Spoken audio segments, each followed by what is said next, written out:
प्रकरण तिसरे प्राकृतिक रचना व जलप्रणाली.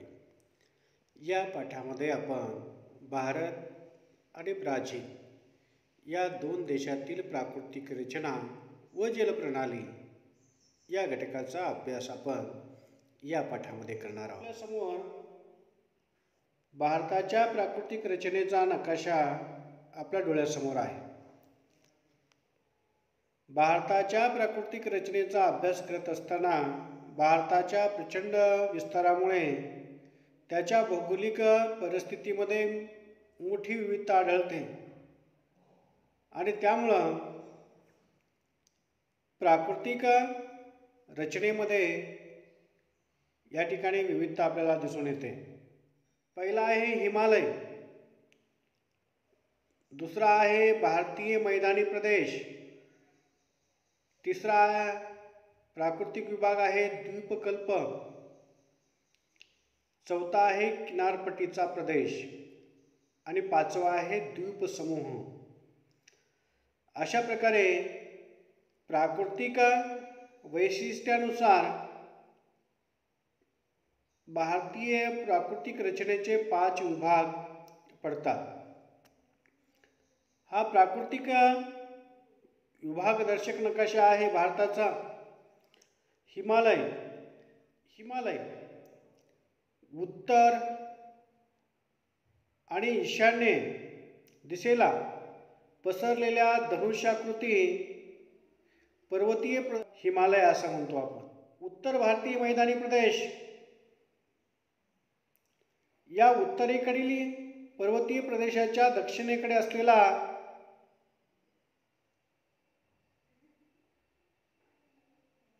हा जो मैदानी प्रदेश आहे,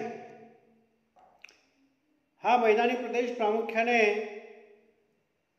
उत्तरेकडील पर्वतीय प्रदेशातून वाहत येणाऱ्या ज्या नद्या आहेत, या नद्यांनी वाहून आणलेल्या गाळाच्या संचलन प्रक्रियेतून या मैदानाची निर्मिती झालेली आहे.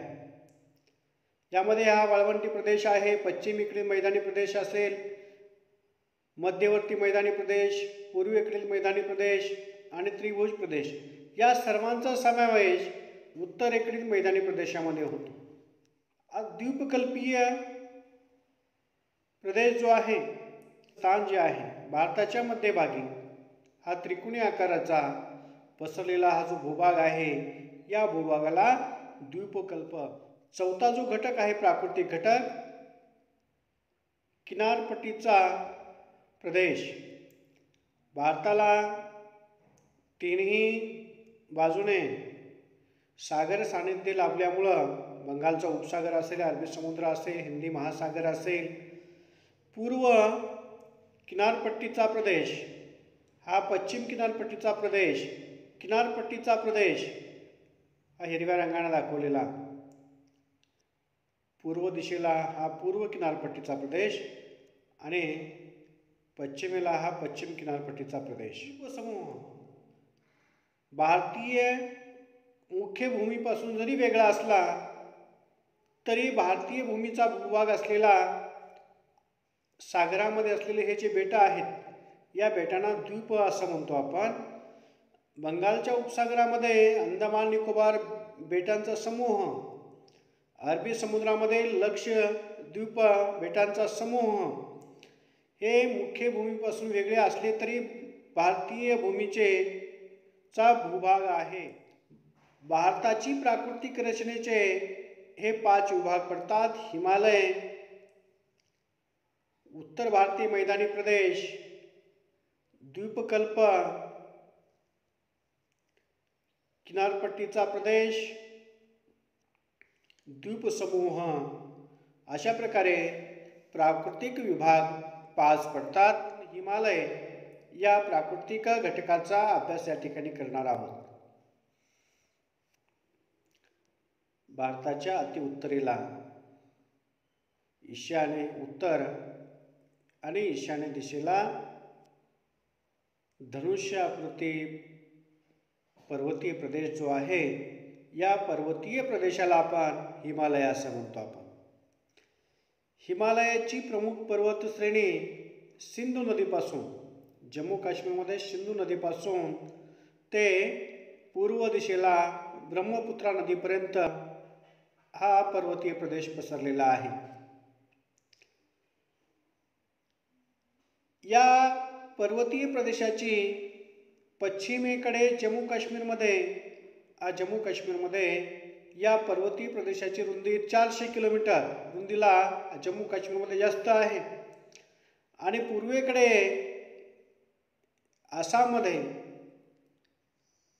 या पर्वतीय प्रदेशाची रुंदी 150 किलोमीटर एवढी रुंदी या ठिकाणी आपल्याला दिसते.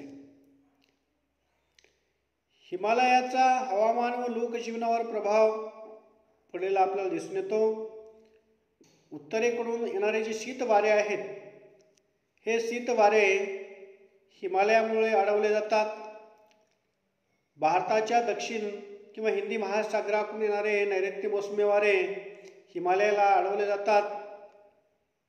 उत्तरेकडील अति थंड कोरडे वारे हिमालयामुळे अडवले जातात. त्यामुळे भारताचा बचाव होतो. तसेच उत्तरेकडे जाणारे बाष्पयुक्त वारे, मोसमी वारे हिमालयामुळे अडवले जातात. त्यामुळे उपखंडामध्ये पुरेसा पाऊस पडतो. अनेक मोठ्या नद्यांचे हिमालय हे उगमस्थान आहे. हिमालय पर्वतरांग जगातील सर्वोच्च पर्वतरांग म्हणून या पर्वतरांगेचा उल्लेख केला जातो. हिमालय पर्वतश्रेणीमध्ये 4 समांतर पर्वतरांगांचा समावेश आहे. ही केवळ एक पर्वतरांग नसून 4 पर्वतरांगांचा समावेश यामध्ये आहे. त्यामध्ये शिवालिक पर्वतरांग, लघु हिमालय किंवा हिमाचल रांग असं म्हणतो आपण, बृहद हिमालय किंवा हिमाद्री, हिमालया पलीकडील पर्वतरांगा. हिमालय एक पर्वतरांग नसून एकमेकाला समांतर अशा 4 पर्वतरांगा पसरलेल्या आहेत. त्यामध्ये शिवालिक पर्वतरांग, लघु हिमालय, बृहद हिमालय आणि हिमालया पलीकडील पर्वतरांगा अशा एकमेकाला समांतर अशा पसरलेल्या पर्वतरांगा आहेत. या पर्वतरांगाचा आपण या ठिकाणी थोडक्यात माहिती घेणार आहोत. सुरुवातीला आपण शिवालिक पर्वतरांग, एकमेकाला 4 समांतर पर्वतरांगा ज्या पसरलेल्या आहेत त्यामध्ये शिवालिक पर्वतरांग. हिमालय प्रणालीच्या अति दक्षिणेकडील रांगांना शिवालिक रांग असं म्हणतो आपण. पिवळ्या रंगाने दाखवलेला हा जो भाग आहे, हिमालय पर्वतरांगा एकमेकाला अशा 4 पर्वतरांगा एकमेकाला समांतर पसरलेल्या आहेत. या हिमालय पर्वतरांगेच्या सगळ्यात दक्षिणेकडे असलेली जी पर्वतरांग आहे, या पर्वतरांगेला शिवालिक पर्वतरांगा असं संबोधलं जातं. शिवालिक रांगा अति दक्षिणेकडे असलेल्या या पर्वतरांगा आहेत. या पर्वतरांगेचं वैशिष्ट्य काय आहे? या पर्वतरांगांची समुद्र सपाटीपासून उंची 900 ते 1100 मीटर आहे. या पर्वतरांगा पूर्व हिमालयापेक्षा पश्चिम हिमालयातून या रांगा स्पष्ट दिसतात. या पश्चिम हिमालय हा पूर्व हिमालय, हा पिवळा रंग जो आहे या ठिकाणी रुंदी कमी दिसते आपल्याला. म्हणजे पूर्व हिमालयापेक्षा पश्चिम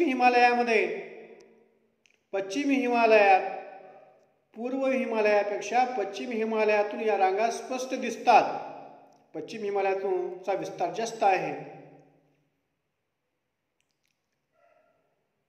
शिवालिक रांगा आणि लघु हिमालय, या शिवालिक पर्वतरांगेच्या उत्तरेला लघु हिमालय आहे. शिवालिक रांगा आणि लघु हिमालयाच्या मध्ये अनेक अशा दऱ्या आहेत. द्रोणासारखा आकार त्याचा आहे.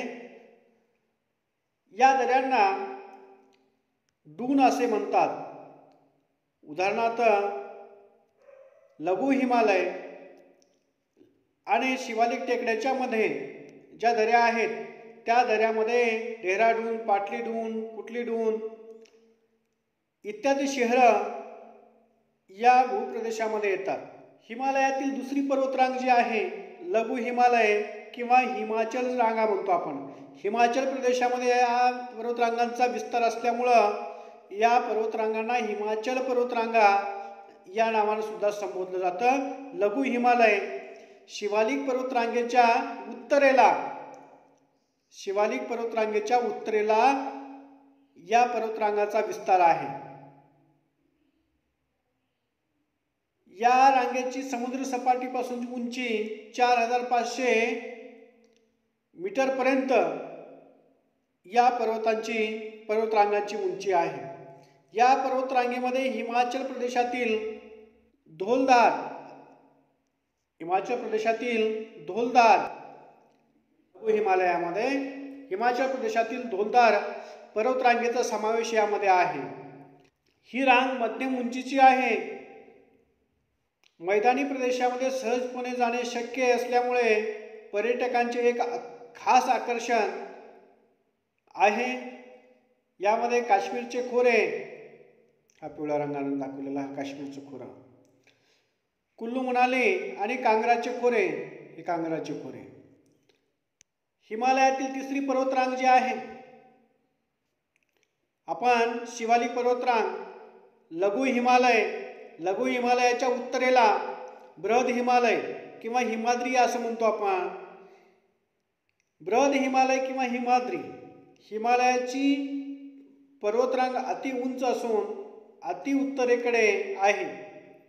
येथील पर्वत शिखरे मोठ्या प्रमाणामध्ये उंची गाठतात, उंचीतील फरक दर्शवतात. बर्फाच्छादित शिखरे 6000 ते 8000 मीटर उंची गाठतात.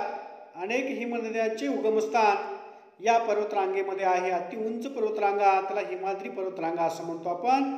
या हिमाद्री पर्वतरांगा शिवालिक पर्वतरांगेच्या नंतर लघु हिमालयाच्या उत्तर दिशेला असलेल्या या पर्वतरांगा आहेत. या पर्वतरांगांना बृहद हिमालय किंवा हिमाद्री या नावाने संबोधलं जातं. सर्वात लांब पर्वतरांगा म्हणून या पर्वतरांगेचं वर्णन केलं जातं. अनेक भारतातील प्रमुख नद्या ज्या आहेत, या नद्यांचा उगम या पर्वतीय प्रदेशातून होतो. हिमनद्याचं उगमस्थान या पर्वतीय प्रदेशामध्ये आहे. चौथी पर्वतरांग हिमालयापलीकडील पर्वतरांगा, हिमालय प्रणालीमध्ये समाविष्ट असलेल्या परंतु प्रमुख हिमालयाच्या पर्वतरांगा व तिबेट पठाराच्या मध्ये असणाऱ्या रांगांना हिमालयापलीकडील रांगा असं संबोधलं जातं. या पर्वतरांगामध्ये प्रामुख्याने काराकोरम, लडाख आणि कैलास पर्वतरांगा, या कैलास पर्वतरांगा पूर्णतः भारताबाहेर येतात. यामध्ये काराकोरम, लडाख आणि कैलास पर्वतरांगा ज्या तिबेट प्रदेशामध्ये त्या पर्वतरांगाचा समावेश होतो. या पर्वतरांगा हिमालयापलीकडील पर्वतरांगा आहेत. आपण काराकोरम पर्वतरांग, लडाख पर्वतरांग. आता या ठिकाणी काराकोरम स्थान जम्मू आणि काश्मीरच्या उत्तर भागात ही काराकोरम पर्वतरांग आहे. हिमालय प्रणालीतील एक प्रमुख रांग आहे. 8000 मीटर उंचीवरील सर्वात जास्त पर्वत शिखरांचे माहेरघर म्हणून या पर्वतरांगेला कडे पाहिलं जातं. या पर्वतरांगेमध्ये भारतातील सर्वोच्च शिखर केटू 8611 मीटर उंच पर्वत या पर्वतीय भागामध्ये येतं. जगातील दुसऱ्या क्रमांकाचं उंच शिखर ही पर्वतरांग जगामधील ध्रुवीय प्रदेशाबाहेरील सर्वाधिक हिमाच्छादित असलेली पर्वतरांग आहे. काराकोरम पर्वतरांगेचं आपण स्थान पाहिलं की जम्मू काश्मीरच्या उत्तर भागामध्ये पसरलेली ही पर्वतरांग. या पर्वतरांगेमध्ये 8000 मीटरपेक्षा जास्त उंचीचे शिखर आहेत. यामध्ये केटू 8611 मीटर उंचीचं हे सर्वात उंच, भारतातील सर्वात उंच, जगातील दुसऱ्या क्रमांकाचं असलेलं हे शिखर आहे. हिमालयापलीकडील पर्वतरांगेचा अभ्यास करत असताना काराकोरम आणि काराकोरम आणि हिमालयाची मुख्य पर्वतरांगेच्या मध्ये हा लडाख रांग हा पर्जन्यछायेचा प्रदेश आहे. पर्जन्यछायेच्या प्रदेशामध्ये ही पर्वतरांग येत असल्यामुळं ही जगातील अति उंचावरील शीत वाळवंट, जगाचं छप्पर या नावाने सुद्धा या प्रदेशाला संबोधलं जातं. सर्वात उंचावरील शीत वाळवंट या नावाने या प्रदेशाला संबोधलं जातं. कैलास पर्वतरांग. आपण काराकोरम, लडाख आणि कैलास पर्वतरांगा हिमालया पलीकडील पर्वतरांगेमध्ये काराकोरम, लडाख आणि कैलास पर्वतरांगांचा समावेश होतो. कैलास पर्वतरांग पूर्णपणे भारताच्या बाहेर आहे, तिबेट प्रदेशामध्ये येते. क्षेत्राच्या बाहेर तिबेट प्रदेश आहे. कैलास शिखर आणि मानस सरोवर ही यात्रेकरूंची प्रमुख आकर्षण स्थळे या कैलास पर्वतरांगेमध्ये आपल्याला पाहायला मिळतात. एकमेकाला 4 पर्वतरांगा एकमेकाला या ठिकाणी उत्तर आणि ईशान्य दिशेला पसरलेल्या धनुष्याकृती पर्वतीय भागाला आपण हिमालय असं म्हणतो आपण. या हिमालयामध्ये शिवालिक पर्वतरांगा, लघु हिमालय, हिमाद्री आणि हिमालया पलीकडील पर्वतरांगाचा समावेश यामध्ये होतो. त्या दृष्टिकोनातून हिमालयाचा ची लांबी जी आहे हे जास्त असल्यामुळं या हिमालयाचा सविस्तर अभ्यास करण्यासाठी हिमालयाचे 3 विभाग या ठिकाणी पडतात. पश्चिम हिमालय, मध्य हिमालय, पूर्व हिमालय. सुरुवातीला आपण पश्चिम हिमालय सिंधू नदीपासून ते काली नदीपर्यंत हा पसरलेला जो हिमालय आहे या हिमालयाला पश्चिम हिमालय असं संबोधलं जातं. यामध्ये कोणकोणत्या राज्याचा समावेश होतो? जम्मू आणि काश्मीर, हिमाचल प्रदेश आणि उत्तराखंड राज्यामध्ये हा पश्चिम हिमालय पसरलेला आहे. प्राकृतिकदृष्ट्या याचे 3 विभाग पडतात: काश्मीर, हिमाचल आणि कुमाऊ हिमालय. काली नदी ते तीस्ता नदीपर्यंत मध्य हिमालय पसरलेला आहे. या काली नदीपासून सिक्कीमच्या पूर्वेला असलेले तीस्ता नदी, ही तीस्ता नदी ते काली नदीपर्यंत, या नदीपासून ते या तीस्ता नदीपर्यंत पसरलेला जो हिमालय आहे या हिमालयाला मध्य हिमालय असं संबोधलं जातं. हा बहुतांश नेपाळमध्ये हा भूभाग आहे. नेपाळमध्ये मध्य हिमालयाचा बहुतांश भूभाग नेपाळमध्ये येतो. आणि पूर्व हिमालय तीस्ता नदीपासून तर ब्रह्मपुत्रा नदीपर्यंत हा पसरलेला जो पर्वतीय प्रदेश आहे, भाग आहे, या पर्वतीय प्रदेशाला पूर्व हिमालय या नावानं संबोधलं जातं. अरुणाचल प्रदेश पूर्व हिमालयातील बहुतांश पर्वतरांगांनी अरुणाचल प्रदेशचा भूभाग व्यापलेला असल्यामुळं या पर्वतीय रांगांना अरुणाचल पर्वतरांगा या नावानं सुद्धा संबोधलं जातं. पर्वतरांगा पश्चिम हिमालय, मध्य हिमालय आणि पूर्व हिमालय. आता हिमालयाशी संबंधित काही पर्वतरांगा आहेत. म्यानमार सीमेलगत हा म्यानमार आहे. म्यानमार सीमेलगत उत्तर दक्षिण दिशेला पसरलेल्या अतिपूर्वेकडील भागात असलेल्या ज्या टेकड्या आहेत या टेकड्यांना पूर्वांचल असं संबोधलं जातं. या टेकड्या बहुतांशी गाळाच्या खडकांनी बनलेल्या आहेत. अरुणाचल प्रदेश, नागालँड, मणिपूर आणि मिझोराम या राज्यामध्ये या टेकड्या पसरलेल्या आहेत.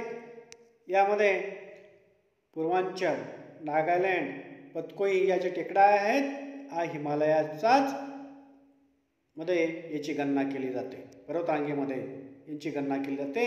म्हणून हिमालयाशी संबंधित पर्वतरांगा म्हणून हा पूर्वांचल पर्वतरांगेचा समावेश त्यामध्ये केला जातो. उत्तरेकडील मैदानी प्रदेश हा भारतातील दुसरा मोठा भौगोलिक विभाग आहे.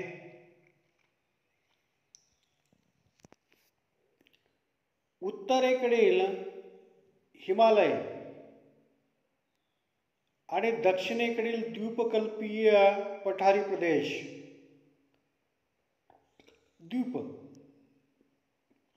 उत्तरेकडील हिमालय पर्वतरांगा आणि दक्षिणेला भारतीय द्वीपकल्प या दरम्यान जो भूप्रदेश आहे या भूप्रदेशाला उत्तर भारतीय मैदानी प्रदेश या नावानं संबोधलं जातं. उत्तर भारतीय मैदानी प्रदेशाचं स्थान जर बघितलं आपण, उत्तरेला काय आहे? हिमालय पर्वतरांगा आणि या भूप्रदेशाच्या दक्षिणेला भारतीय द्वीपकल्प हा त्रिकोणी आकाराचा द्वीप दक्षिणेला आहे. या दरम्यान जो भूभाग आहे या भूभागाला उत्तर भारतीय मैदानी प्रदेश या नावाने संबोधलं जातं. उत्तरेकडील मैदानी प्रदेश हा भारतातील दुसरा मोठा भौगोलिक विभाग आहे. उत्तरेकडे हिमालय आणि दक्षिणेकडे द्वीपकल्प पठारी प्रदेशाच्या दरम्यान हा प्रदेश आहे. या प्रदेशाने 6,77,638 चौरस किलोमीटर इतके क्षेत्र या भूप्रदेशाने व्यापलेला आहे. हिमालयातून उगम पावणाऱ्या ज्या नद्या आहेत या नद्यांनी वाहून आणलेल्या गाळाच्या संचलन प्रक्रियेतून या मैदानाची निर्मिती झालेली आहे. त्यामध्ये सिंधू, गंगा आणि ब्रह्मपुत्रा या नद्यांनी वाहून आणलेला जो गाळ आहे, वाहून आणलेल्या गाळाच्या संचलन प्रक्रियेतून या मैदानी प्रदेशाची निर्मिती झालेली आहे. राजस्थानपासून ते आसामपर्यंत या प्रदेशाची लांबी 2,400 किलोमीटर, रुंदी काही ठिकाणी 500 किलोमीटर, काही ठिकाणी 150 किलोमीटर रुंदी आहे. उत्तर भारतीय मैदानी प्रदेशाचा या ठिकाणी अभ्यास करत असताना उत्तरेकडील मैदानी प्रदेशाचे खालील प्रमाणे विभाजन केलेलं आहे. या मैदानी प्रदेशाच्या पश्चिमेला राजस्थान वाळवंटी प्रदेश, पश्चिम मैदान पंजाब हरियाणा, हा पंजाब आणि हरियाणा या राज्यामध्ये या मैदानी प्रदेशाचा समावेश होतो. मध्यवर्ती हा मध्यवर्ती मैदानी प्रदेश, त्रिभुज प्रदेश हा त्रिभुज प्रदेश आणि पूर्व मैदान आणि हे पूर्व मैदान. पहिल्यांदा आपण वाळवंट. उत्तरेकडील मैदानी प्रदेशाचा पश्चिमेकडील जो भाग आहे त्याला तो राजस्थान किंवा वाळवंट म्हणतो आपण. या उत्तर भारतीय मैदानाच्या पश्चिम भागामध्ये वाळवंट आहे. हे थरचे वाळवंट, या वाळवंटाला थरचे वाळवंट, मरुस्थली या नावाने प्रसिद्ध आहे.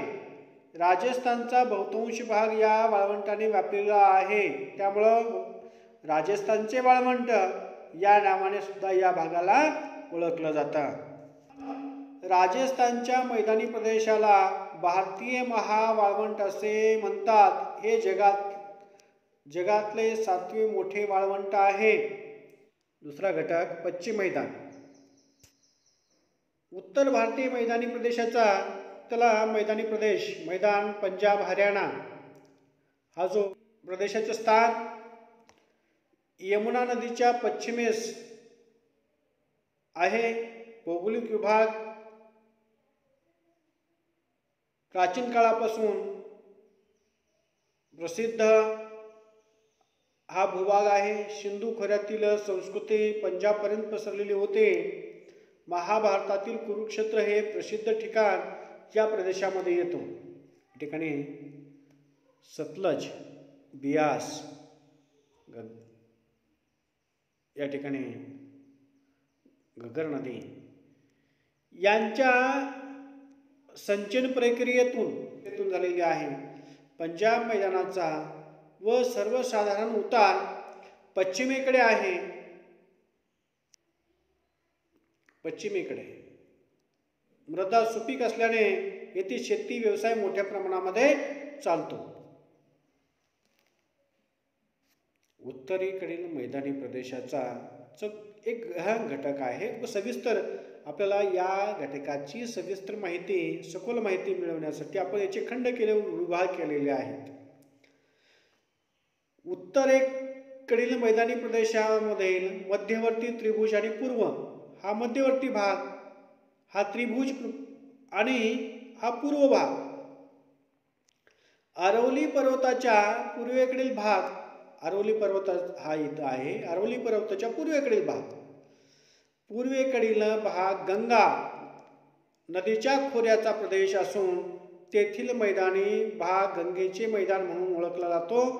या मैदानी प्रदेशाचा उतार पूर्व दिशेला आहे.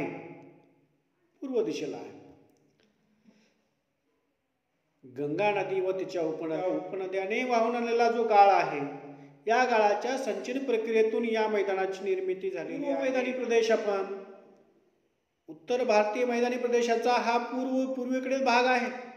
हा प्रदेश मध्यवर्ती मैदानी प्रदेशाचा सलग भाग असला तरी पूर्व हिमालयातील ईशान्येकडील वेगळा प्राकृतिक विभाग आहे. पूर्ण आसाम राज्य या प्रदेशामध्ये येतं. आसाम राज्य ब्रह्मपुत्रा नद्यांनी वाहून आलेला जो गाळ आहे, या गाळाच्या संचयन प्रक्रियेतून या मैदानाची निर्मिती झालेली आहे. ब्रह्मपुत्रा व तिच्या उपनद्याने वाहून आलेल्या गाळाच्या निर्मितीतून या आसाम मैदानी प्रदेशाची निर्मिती झालेली आहे.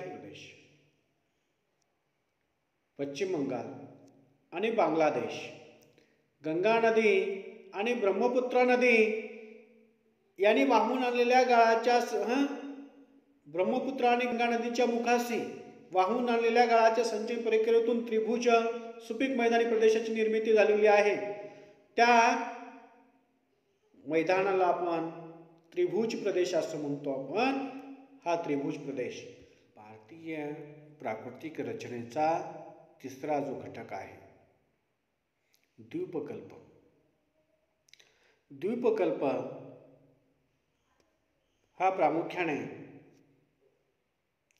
भारताच्या मध्यभागी. तिसरा जो प्राकृतिक घटक आहे, तो प्राकृतिक घटक आहे द्वीपकल्प. भारताच्या मध्यभागी असलेला हा त्रिकोणी आकाराचा जो भूप्रदेश आहे, या भूप्रदेशाला द्वीपकल्प असं म्हणतो आपण. या द्वीपकल्पच्या उत्तरेकडील मैदानी प्रदेश,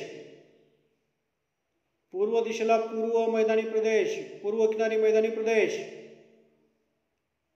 हा पश्चिम किनारी मैदानी प्रदेश, या दरम्यान असलेला हा जो भूप्रदेश आहे, त्या भूप्रदेशाला द्वीपकल्प असं संबोधलं जातं. पृथ्वीवरील सर्वात प्राचीन भूभागापैकी एक आहे. त्याने भारताच्या एकूण भौगोलिक क्षेत्राच्या सुमारे 38% भाग व्यापलेला आहे. हे दोन्ही भूभाग जे आहेत द्वीपकल्पाचे आहेत. हे दोन्ही भूभाग भारतीय द्वीपकल्प आहेत. याचे सविस्तर अभ्यास करण्यासाठी आपण याचे 2 भाग केलेले आहेत.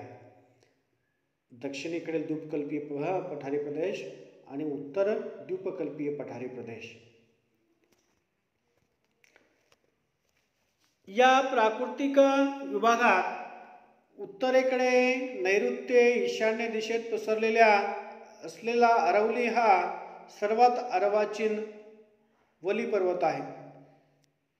तसेच सपाट मैदान सीमांकित करणारी पठाराची शृंखला असून ती पश्चिमेकडून पूर्वेकडे मेवाड, माळवा, बुंदेलखंड, बघेलखंड आणि छोटा नागपूरचे पठार असे पठारे आहेत. नर्मदा नदीच्या दक्षिणेला दख्खनचे पठार आहे. या प्रदेशाच्या मध्यभागात विंध्य सातपुडा पर्वत तर पश्चिम घाट, पूर्व घाट हे पर्वतीय प्रदेश आहेत. प्राकृतिक रचना आपण द्वीपकल्पीय पठारी प्रदेशाची प्राकृतिक रचना पाहत असताना या द्वीपकल्पीय पठारी प्रदेशाचे या ठिकाणी नर्मदा नदीच्या खसदरीमुळं उत्तर आणि दक्षिण द्वीपकल्पीय पठारी प्रदेश असे नैसर्गिकरित्या याची 2 विभागामध्ये विभागणी होते. अरवली पर्वतानंतर या ठिकाणी माळवा पठार, बुंदेलखंड, बाघेलखंड, छोटा नागपूरचा पठार, सातपुडा पर्वतरांगा, विंध्य पर्वतरांगा.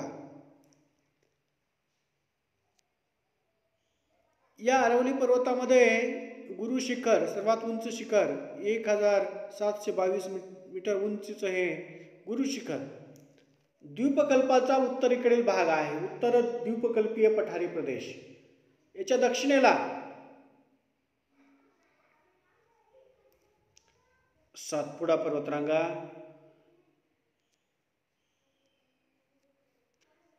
विंध्य, सातपुडा पर्वत, पूर्व घाट आणि हा पश्चिम घाट. पश्चिम दिशेला पसरलेला हा पर्वतरांगाला पश्चिम घाट असं म्हणतो आपण. यामध्ये कर्नाटक पठार, महाराष्ट्र पठार, तेलंगणा पठारांचा समावेश यामध्ये होतो. पश्चिमी घाटावरून अनेक नद्यांचा उगम होऊन पुढेही नद्या बंगालच्या उपसागराला येऊन मिळतात. कृष्णा नदी असेल, तुंगभद्रा असेल, गोदावरी. या दख्खनच्या पठारावरील किंवा द्वीपकल्पावरील सर्वात मोठी नदी गोदावरी नदी आहे. किनारपट्टीचा प्रदेश भारताला सुमारे 7,500 किलोमीटर लांबीची किनारपट्टी लाभलेली आहे. द्वीपकल्पाच्या पूर्वेकडे व पश्चिमेकडे ही किनारपट्टी आहे. पूर्वेकडे आणि पश्चिमेकडे या दोन्ही किनारपट्टी यामध्ये बराच फरक आपल्याला दिसून येतो. आता पूर्व किनारपट्टी आणि पश्चिम किनारपट्टीमध्ये काय आपल्याला फरक दिसून येतो हे आपल्याला या ठिकाणी थोडक्यामध्ये याची माहिती आपण घेऊ. याचा आकारमान रुंदीला जास्त आहे. पश्चिम किनारपट्टीपेक्षा पूर्व किनारपट्टीचा विस्तार जास्त आहे. पश्चिम किनारा अरबी समुद्राला लागून आहे. पश्चिम किनारा अरबी समुद्राला लागून आहे. हा किनारा खडकाळ आहे. पश्चिम घाटातून अनेक डोंगरांच्या शाखा या किनाऱ्यापर्यंत आलेल्या आहेत. पश्चिम घाटातून अनेक डोंगरांच्या शाखा या किनाऱ्यापर्यंत आलेल्या आहेत. या किनाऱ्याची रुंदी कमी आहे. या किनाऱ्याची रुंदी कमी आहे. हा किनारा खडकाळ आहे कारण या ठिकाणी या किनाऱ्याची रुंदी कमी आहे. पश्चिम घाटातून वेगाने वाहणाऱ्या अनेक नद्या पश्चिम घाटातून वेगाने वाहणाऱ्या कारण या ठिकाणी लांबी कमी आहे, तीव्र उतार, त्यामुळे नद्यांचा वेग कसा आहे, तीव्र आहे. पश्चिम घाटातून वेगाने वाहणाऱ्या अनेक लहान नद्या या किनाऱ्यावर उतरतात. त्यामुळे या नद्यांच्या मुखाशी खाड्या तयार झालेल्या आहेत. या पश्चिम घाटावरून उगम पावणाऱ्या आणि पश्चिम किनारी मैदानी प्रदेशातून वाहत येत अरबी समुद्राला मिळणाऱ्या ज्या नद्या आहेत या नद्यांच्या मुखाशी त्रिभुज प्रदेश आढळत नाही. याचं कारण आहे की तीव्र उताराने या ठिकाणी भूप्रदेश कमी असल्यामुळे, या नद्यांची लांबी कमी असल्यामुळे, भूप्रदेशाचा उतार तीव्र असल्यामुळे या नद्या तीव्र वेगाने वाहत येऊन अरबी समुद्राला मिळतात. म्हणून या नद्यांच्या मुखाशी खाड्या आहेत. खाड्याची निर्मिती झालेली आहे. आपण पूर्व किनारी मैदानी प्रदेशाचा या ठिकाणी आपण अभ्यास करू. पूर्व किनारा हा बंगालच्या उपसागराला लागून लागून आहे. हा किनारा नद्यांच्या संचयनाने बनलेला आहे. या द्वीपकल्पावरून वाहत येणाऱ्या ज्या नद्या आहेत, गोदावरी असेल, तुंगभद्रा असेल, कृष्णा नदी असेल, तिच्या उपनद्या असतील, अनेक नद्या या पश्चिम घाटातून उगम पावणाऱ्या लांबी जास्त असल्यामुळे गाळाचं संचयन मोठ्या प्रमाणामध्ये या गाळ नद्या वाहून आणतात. या नद्याने वाहून आणलेल्या गाळाच्या संचयन प्रक्रियेतून पूर्व मैदानी प्रदेशाची निर्मिती झालेली आहे. दूरवरून येणाऱ्या अनेक नद्या पूर्व किनाऱ्यावर आल्यावर जमिनीचा मंद उतार हा मैदानी प्रदेशामध्ये जेव्हा नद्या येतात तेव्हा नद्यांचा वेग मंदावतो. या ठिकाणी नद्याने वाहून आणलेला जो गाळ आहे या गाळाचं संचयन या ठिकाणी होतं आणि या संचयन झालेल्या गाळापासून या मैदानी प्रदेशाची निर्मिती झालेली आहे. या नद्यांच्या मुखाशी त्रिभुज प्रदेशाची निर्मिती झालेली आहे. या दोन्ही किनारपट्टीचा फरक आपल्याला या ठिकाणी सांगता येईल. शेवटचा भारताच्या प्राकृतिक रचनेचा शेवटचा जो घटक आहे, प्राकृतिक घटक द्वीपकल्प. भारतीय मुख्य भूमीपासून दूर असलेले समुद्रातील हे जे द्वीप आहेत, बेट आहेत, तर टापू असं म्हणतो आपण. भारताच्या मुख्य भूमीच्या किनाऱ्याजवळ अनेक लहान मोठे बेटे आहेत. यांचा समावेश किनारी बेटे या गटामध्ये केला जातो. सुरुवातीला आपण अरबी समुद्रातील समूह असं लक्षद्वीप, हे अरबी समुद्रामध्ये जे बेटं आहेत त्या बेटांना लक्षद्वीप बेटे असे संबोधलं जातं. बंगालच्या उपसागरातील बेटे अंदमान निकोबार द्वीपसमूह या नावाने ओळखले जातात. बंगालच्या उपसागरामध्ये जे बेटे आहेत त्या बेटांना अंदमान निकोबार बेटांचा समूह याने संबोधलं जातं. सर्वात दक्षिणेला असलेला इंदिरा पॉइंट लक्षद्वीप बेटे. बहुतांश लक्षद्वीप बेटे प्रवाळाची कंकणद्वीप आहेत. प्रवाळाने बनलेले हे विस्ताराने लहान असून त्याची उंची कमी आहे. अंदमान समूहातील बेटे ही प्रामुख्याने ज्वालामुखी बेटे आहेत. ज्वालामुखीपासून निर्माण झालेली बेटे आहेत. ती विस्ताराने मोठी असून त्यांच्या अंतर्गत भागात उंच डोंगर आहेत. या समूहातील बॅरन बेट भारतातील एकमेव जागृत ज्वालामुखी या ठिकाणी बॅरन बेटावर आपल्याला आढळतो. निकोबार समूहात ही काही बेटे कंकण द्वीपाच्या स्वरूपामध्ये आढळतात. ही बंगालच्या उपसागरामध्ये अंदमान समूहातील बेटांचा समावेश या ठिकाणी होते. मित्रांनो, हा व्हिडिओ आवडला असेल तर अवश्य लाईक आणि सबस्क्राईब करा. धन्यवाद.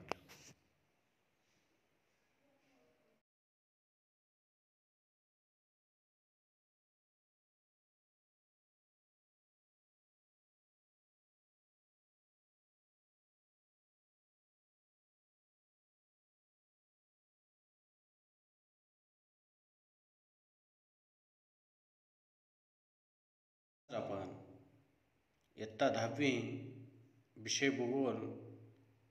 भूगोलातील तिसरे प्रकरण प्राकृतिक रचना जलप्रणाली या तासामध्ये आपण भारत या देशाच्या प्राकृतिक रचनेचा अभ्यास आपण केला.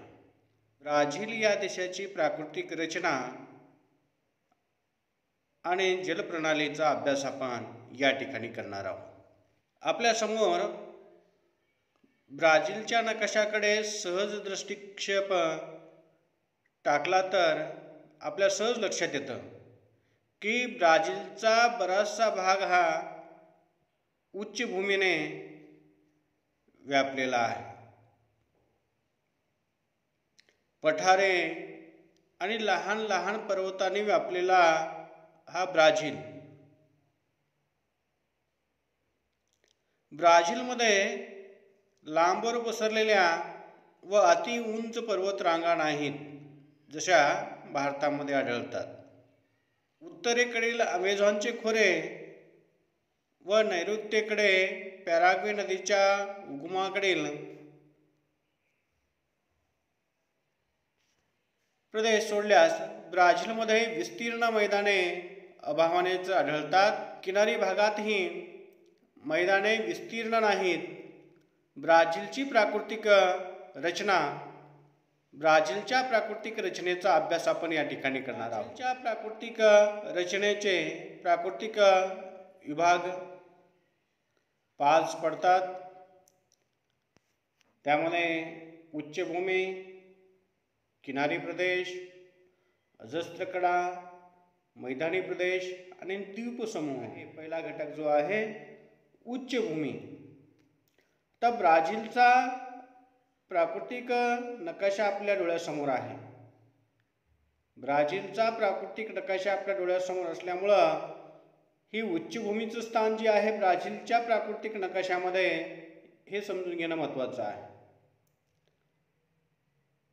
ब्राझीलच्या उत्तरेला गियाना उच्चभूमी उच्चभूमीचा अभ्यास करत असताना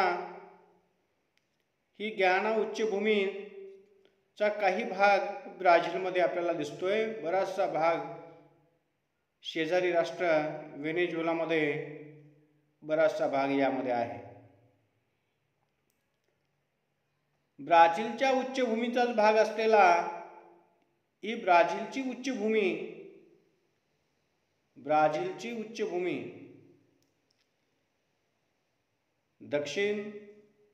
दक्षिणेकडे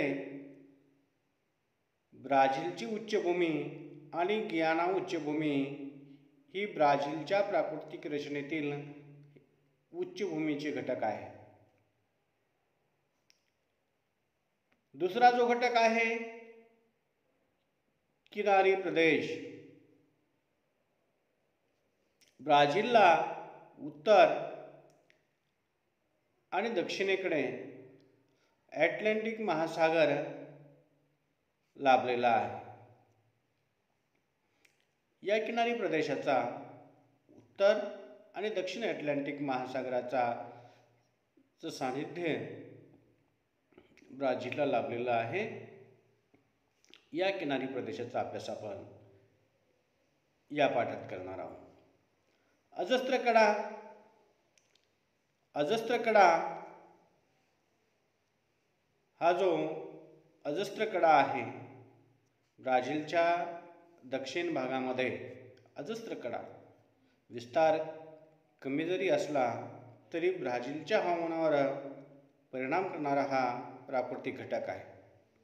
मैदानी प्रदेश, यामध्ये अमेझॉन नदीचं जे खोरा आहे हा मैदानी प्रदेश हिरव्या रंगाने दाखवलेला मैदानी प्रदेश.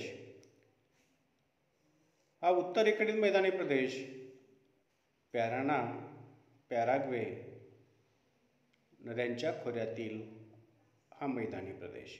द्वीपसमूह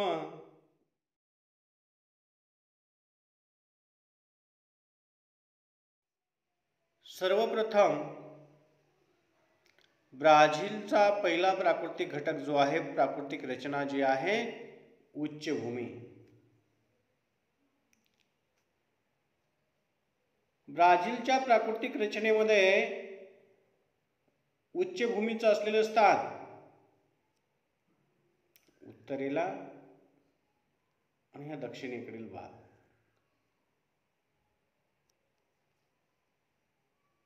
ब्राझीलची उच्चभूमी आणि गियाना उच्चभूमी. दक्षिण ब्राझील विस्तीर्ण असा पठारी भागाने व्यापलेला आहे. दक्षिणेकडील ब्राझीलचा बराचसा भूप्रदेश पठारी भागाने व्यापलेला आहे. या भागाला ब्राझीलचे पठार किंवा ब्राझील उच्चभूमी या नावाने हा भूभाग ओळखला जातो. या भूभागाला अनेक नावाने संबोधलं जातं. ब्राझीलची उच्चभूमी किंवा ब्राझीलचे ढालक्षेत्र अशा वेगवेगळ्या नावाने या उच्चभूमीला संबोधलं जातं. दक्षिण ब्राझीलमधील विस्तीर्ण असा पठारी भाग जो आहे, या पठारी भागाला ब्राझील व गियाना ढालक्षेत्र. ब्राझील व गियाना हे जे ढालक्षेत्र आहे, हे ढालक्षेत्र एकत्रितपणे दक्षिण अमेरिका खंड जो आहे, दक्षिण अमेरिका खंडातील हा ब्राझील देश आहे.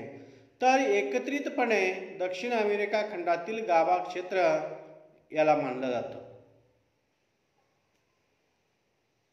ब्राझीलची उच्चभूमी आणि गियाना भूमी, दक्षिण अमेरिका खंडातील गाभा क्षेत्र याला मानलं जातं. उच्चभूमीचा या ठिकाणी स्थानदाह दर्शवलेला आहे लाल रेषेनं. उत्तर आणि दक्षिणेकडील बहुतांश भूभाग या उच्चभूमीने व्यापलेला आहे. ब्राझीलच्या उत्तरेकडे रोराईमा, पारा आणि अमापा हे जे ब्राझीलमधील जे राज्य आहेत, या राज्याचा बहुतांश भाग गियाना उच्चभूमीने व्यापलेला आहे. गियाना उच्चभूमीने.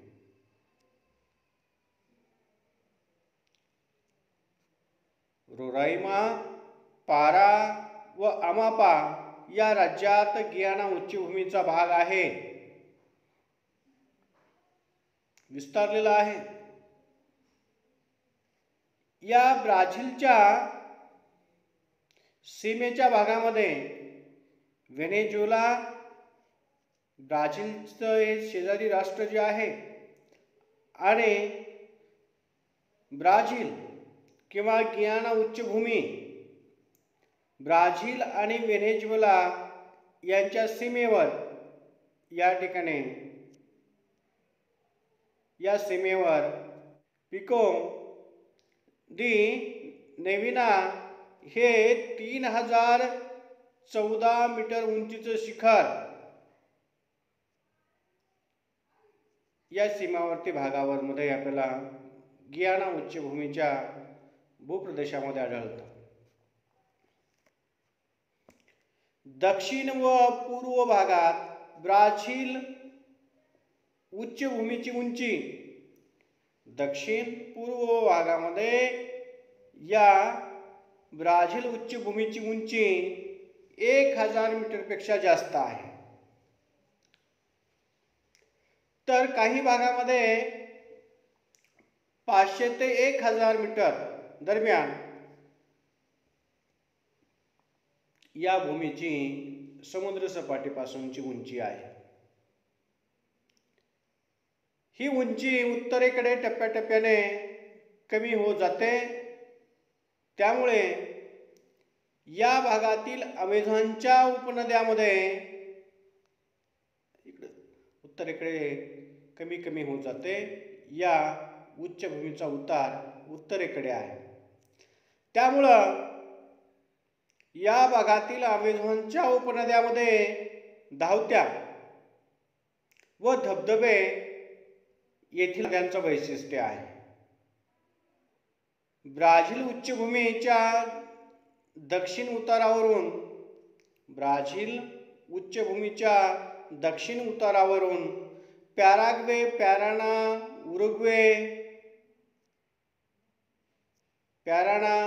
पॅराग्वे आणि उरुग्वे इत्यादी नद्यांचा उगम या दक्षिणेकडील ब्राझीलच्या उच्चभूमीमध्ये होतो. ब्राझीलच्या उच्चभूमीच्या दक्षिण उतारावरून पॅराग्वे, पॅराना, उरुग्वे इत्यादी नद्या उगम पावतात. उच्चभूमीचा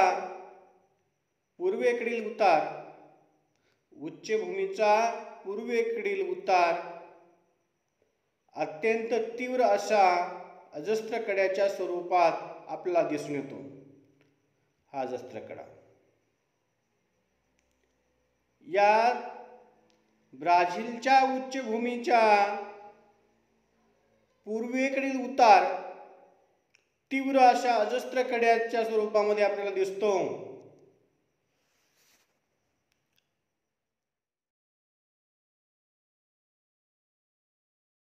ब्राझीलचा दुसरा प्राकृतिक रचना घटक किनारी प्रदेश.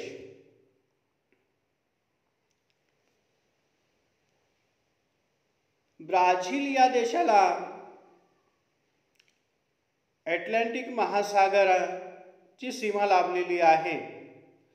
पूर्व, दक्षिण, पूर्व, उत्तर ही जी सागराची अटलांटिक महासागराची. ब्राझील या देशाला सुमारे 7400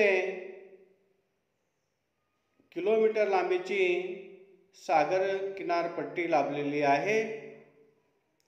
या सागर किनाऱ्याचे उत्तर आणि पूर्व किनारा असे दोन भाग पडतात. उत्तर किनारपट्टीचा भाग आणि दक्षिण पूर्व किनारपट्टीचा भाग.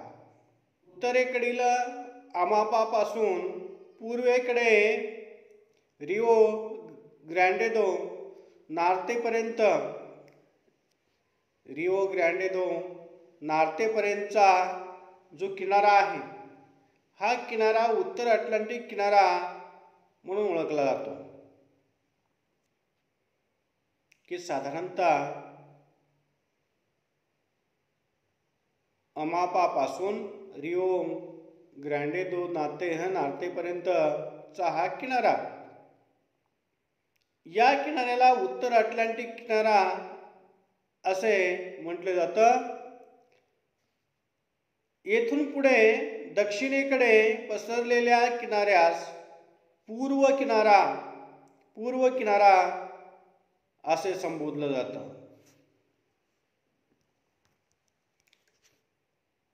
उत्तर किनारा आणि पूर्व किनारा. सुरुवातीला आपण ब्राझीलच्या उत्तर किनाऱ्याच्या संदर्भामध्ये वैशिष्ट्य आपण या ठिकाणी पाहू. ब्राझीलच्या उत्तर किनाऱ्यावर अमेझॉन नदीसह अनेक नद्या येऊन या ठिकाणी मिळतात. ब्राझीलचा उत्तरेकडे आहे, त्यामुळे हा किनारा जो आहे सखल आहे, किनारा सखल बनलेला आहे. या किनाऱ्यावर महाराजा बेट, या ठिकाणी महाराजा बेट, उपसागर, महाराजा उपसागर व साओ मार्कोस उपसागर,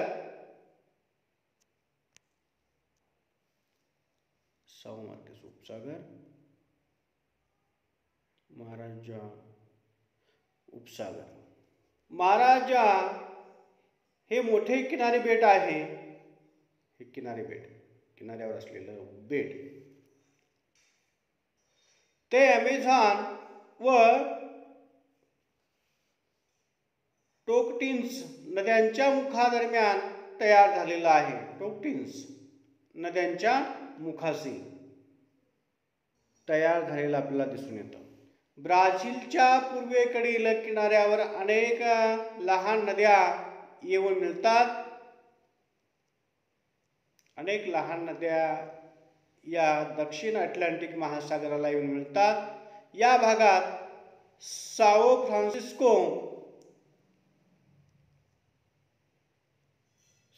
फ्रान्सिस्को जी नदी आहे, ही नदी सर्वात मोठी नदी आहे. या पूर्व किनारी प्रदेशाला येऊन वाहणारी ही अटलांटिक महासागराला येऊन मिळते. लांबवर पसरलेली पुळणे व वालुकागिरी या मैदानाची वैशिष्ट्ये आहेत. लांबवर पसरलेली वालुकागिरी, वाळूच्या टेकड्या त्याला म्हणतो आपण, किनारपट्टीचं वैशिष्ट्य आहे. पुळणे, प्रवाळ बेटे यामुळे काही भागामध्ये या किनाऱ्याचे संरक्षण होताना दिसतं.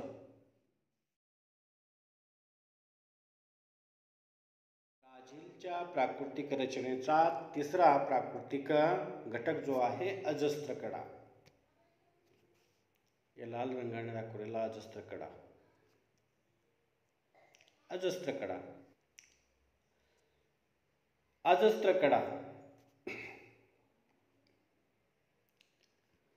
अजस्त्र कडा हे ब्राझीलच्या प्राकृतिक रचनेचे एक मुख्य वैशिष्ट्य आहे. प्राकृतिक रचनेचं ब्राझीलच्या उच्चभूमीच्या पूर्वेला, ही ब्राझीलची उच्चभूमी, या उच्चभूमीच्या पूर्वेला तीव्र उताराचा सर्वात लहान भाग, ब्राझीलच्या प्राकृतिक रचनेतील सर्वात लहान हा प्राकृतिक घटक, हा सर्वात लहान असला तरी या प्राकृतिक रचनेचा उतार, या उताराचं स्वरूप आणि या प्राकृतिक रचनेचा हवामान घटकावर झालेला परिणाम यामुळे या अजस्त्र कडा या प्राकृतिक रचनेचा स्वतंत्र अभ्यास, स्वतंत्र विभाग या ठिकाणी मानला जातो. ब्राझीलच्या हवामान घटकावर परिणाम करणारा घटक आहे, सर्वात लहान प्राकृतिक घटक आहे. ब्राझीलच्या उच्चभूमीची पूर्वेकडील बाजू अजस्त्र कडा या प्राकृतिक रचनेने अंकित केलेली आहे, अंकित होते. या भागामध्ये ब्राझीलच्या उच्चभूमीची समुद्र सपाटीपासूनची उंची 90 मीटर एवढी असून काही भागामध्ये ही उंची टप्प्याटप्प्याने कमी होत जाताना आपल्याला दिसून येते. ही उंची साओ पाउलो ते पोर्टो अलेग्रेच्या भागात एकाच उतारावर संपते. या अजस्त्र कड्यामुळे आग्नेय दिशेकडून येणारे जी व्यापारी वारे आहेत, या अजस्त्र कड्याला अडवले जातात. या अजस्त्र कड्यामुळे आग्नेय व्यापारी वारे अडवले जातात. त्यामुळे या कड्याच्या पलीकडच्या बाजूस पर्जन्य छायेचा प्रदेश आहे. या कड्याच्या आग्नेयेकडून वाहत येणारे व्यापारी वारे या अजस्त्र कड्याला अडवले जातात आणि या ठिकाणी प्रतिरोधक स्वरूपाचा पाऊस पडतो. या अजस्त्र कड्याच्या पलीकडे पर्जन्य छायेचा प्रदेश आहे. ब्राझीलच्या प्राकृतिक रचनेचा चौथा जो घटक आहे, प्राकृतिक रचनेचा मैदानी प्रदेश.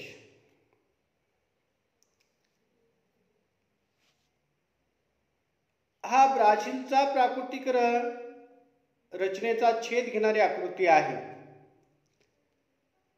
मैदानी प्रदेश या ठिकाणी ब्राझीलचा मैदानी प्रदेशाचा स्थान या ठिकाणी लाल रेषेने अंकित केलेला आहे. ब्राझीलमधील मैदानी प्रदेश या ठिकाणी ब्राझीलमधील मैदानी प्रदेशाचे 2 विभाग दिसून येतात. हा पहिला आणि हा दुसरा.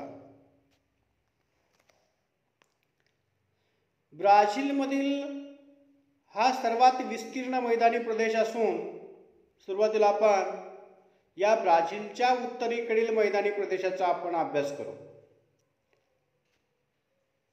ब्राझीलमधील हा सर्वात विस्तीर्ण मैदानी प्रदेश असून या प्रदेशाचा सर्वसाधारण उतार हा उत्तर दिशेला आहे. या मैदानी प्रदेशाचा सर्वसाधारण उतार हा उत्तर दिशेला आहे. ग्याना उच्चभूमी आणि ब्राझीलची उच्चभूमीच्या दरम्यान, ग्याना उच्चभूमी आणि ब्राझीलच्या उच्चभूमीच्या दरम्यान असलेला हा प्रदेश, ब्राझीलची उच्चभूमी आणि ग्याना उच्चभूमीच्या मध्यभागी असलेला हा मैदानी प्रदेश.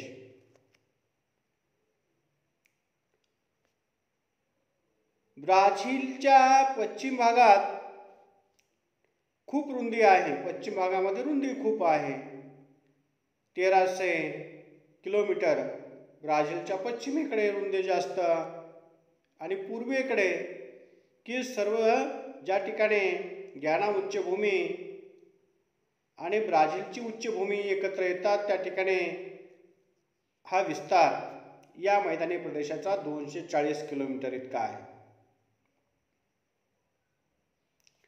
अमेझॉन नदी जसजशी अटलांटिक महासागराकडे जाते तसतशी मैदानाची रुंदी या ठिकाणी वाढताना आपल्याला दिसून येते.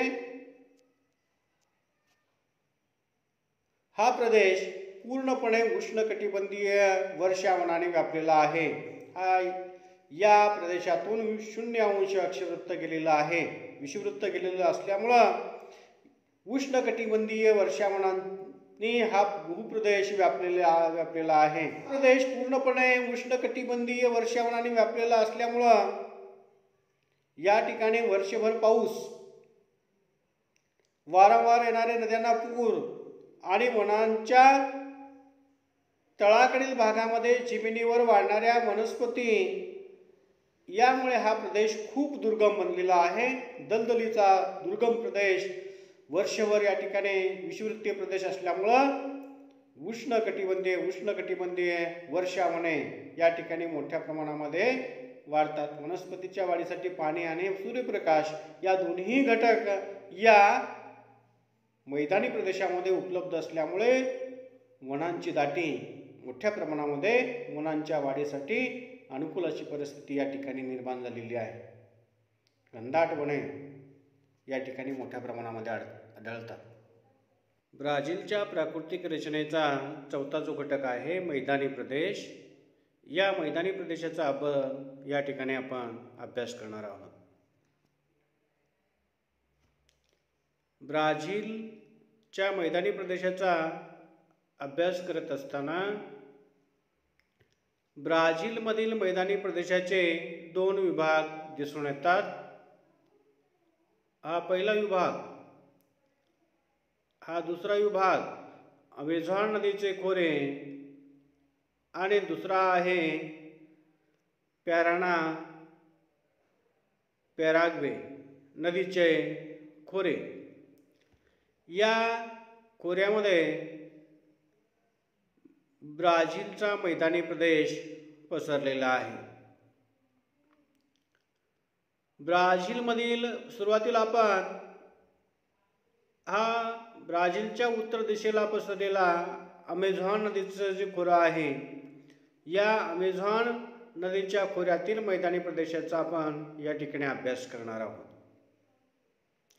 ब्राझीलमधील हा सर्वात विस्तीर्ण मैदानी प्रदेश असून या प्रदेशाचा सर्वसाधारण उतार उत्तर दिशेला आहे. या भूप्रदेशावरून उगम पावणाऱ्या ज्या नद्या आहेत, या नद्या उत्तर अटलांटिक महासागराला जाऊन मिळतात. जे या भूप्रदेशाचा उतार उत्तर दिशेला आहे. गियाना उच्चभूमी व ब्राझील उच्चभूमी दरम्यान, गियाना उच्चभूमी आणि ब्राझील उच्चभूमी दरम्यान असलेला हा प्रदेश, मैदानी प्रदेश, या प्रदेशाची पश्चिमेकडील भागामध्ये हा प्रदेश खूप रुंद आहे. या मैदानी प्रदेशाची पश्चिमेकडील बाजू 1300 किलोमीटर रुंद असून गियाना उच्चभूमी आणि ब्राझील उच्चभूमी ज्या ठिकाणी एकत्र येतात त्या ठिकाणी रुंदी 240 किलोमीटर इतकी आहे. अमेझॉन नदी जसजशी अटलांटिक महासागराकडे जाते तसतशी मैदानाची रुंदी ही वाढताना आपल्याला दिसून येते. हा प्रदेश पूर्णपणे उष्णकटिबंधीय वर्षावनाने व्यापलेला आहे. या मैदानी प्रदेशाचा दुसरा जो भाग आहे, ब्राझीलमधील दुसरा मैदानी भाग म्हणजे ब्राझील उच्चभूमी. या ब्राझील उच्चभूमीच्या नैऋत्य दिशेकडे पॅराग्वे आणि पॅराना या नद्यांच्या उगमाकडील भाग. पॅराग्वे उगम क्षेत्राचा उतार हा दक्षिणेकडे आहे, तर पॅराना नदीचा उतार हा नैऋत्य दिशेकडे आहे.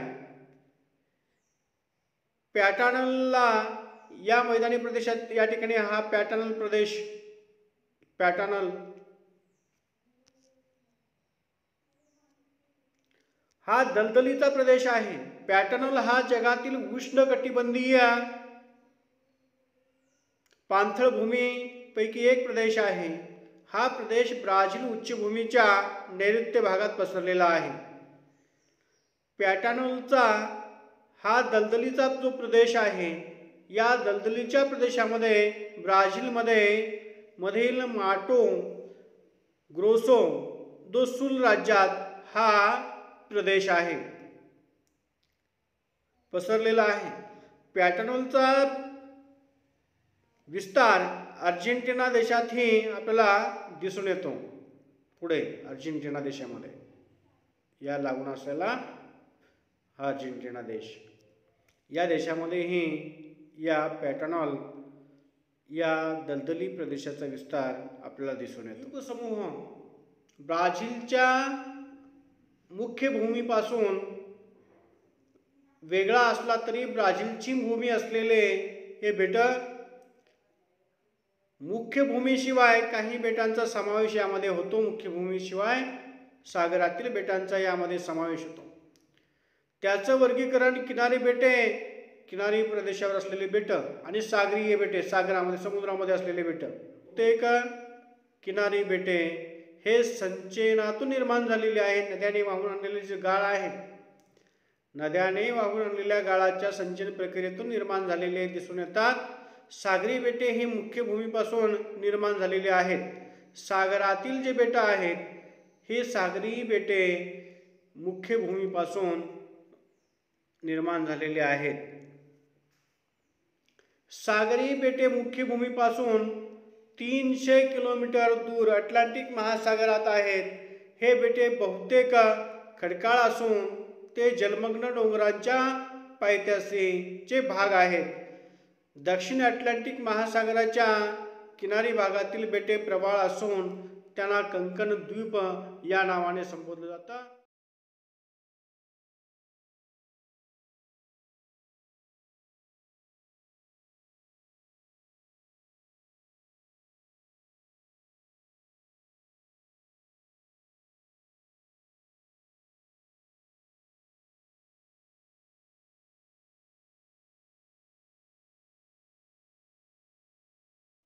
इयत्ता 10वी विषय भूगोल.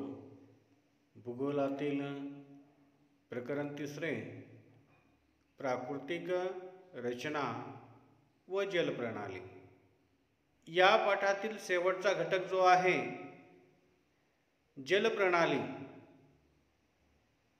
भारत व ब्राझील या 2 देशातील जलप्रणालीचा अभ्यास आपण या ठिकाणी या पाठात करणार आहोत. सुरुवातीला भारत जलप्रणालीचा अभ्यास आपण या ठिकाणी करणार आहोत. या भारताच्या नकाशामध्ये प्रमुख नद्या व सरोवरे दर्शवलेली आहेत. नदी आणि त्या नद्यांचे उगमस्थान या नकाशामध्ये दर्शवलेले आहे. उगम क्षेत्रानुसार भारतातील नद्यांचे वर्गीकरण 2 गटामध्ये केले जातं. हिमालयातील नद्या, द्वीपकल्पावरील नद्या. हिमालयातील नद्या आणि द्वीपकल्पावरील नद्या अशा प्रकारे 2 गटामध्ये भारतीय नदी प्रणालीचं वर्गीकरण केलं जातं. हिमालयामध्ये उगम पावणाऱ्या, अरबी समुद्राला जाऊन मिळणाऱ्या, हिमालयामध्ये उगम पावणाऱ्या आणि बंगालच्या उपसागराला जाऊन मिळणाऱ्या नद्यांचं वर्गीकरण करून आपल्याला सविस्तर अभ्यास करावा लागेल. हिमालयातील ज्या नद्या आहेत, हिमालयामध्ये उगम पावणाऱ्या नद्यांचं वैशिष्ट्य, पहिलं वैशिष्ट्य आहे हिमालयातील बहुतेक प्रमुख नद्या, विविध हिमालयातील बहुतेक प्रमुख ज्या नद्या उगम पावतात त्या विविध हिमनद्यातून त्यांचा उगम होतो. दुसरं वैशिष्ट्य, त्यामुळे उन्हाळ्यात ही त्यामधून मोठा विसर्ग होतो. त्यामुळे उन्हाळ्यातही या नद्यांना भरपूर पाणी, या बर्फ वितळल्यामुळं या हिमालयातील नद्यांना पूर येतो. पावसाळ्यात नैऋत्य मोसमी वाऱ्यामुळे या नद्यांना पूर येतो.